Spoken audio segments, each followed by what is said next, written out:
আসসালামু আলাইকুম প্রিয় দর্শক মন্ডলী, লতিরাজ কচু বিষয়ে কিছু আলোচনা করব।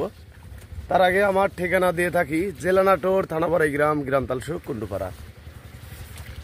তেল নাটোরের যে মোটা লতিরাজ কচু, যে লতিগুলির সাইজ দেখতে পাচ্ছেন, মোটা লতিরাজ কচু দেখেন কি পরিমাণ লতি বের হয়। এখান থেকে প্রতি সপ্তাহে কাটি, আর কিছু সাত লতি আছে এগুলো আমরা কাটি না।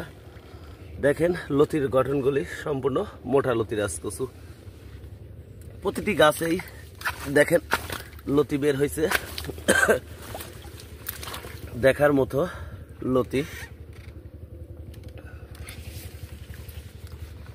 তে এই কচু রোপণ করার নিয়ম, লাইনে এক হাত পরপর, এক লাইন থেকে আর এক লাইন 1.5 হাত পরপর এই লতিরাজ কচু চাষাবাদের নিয়ম।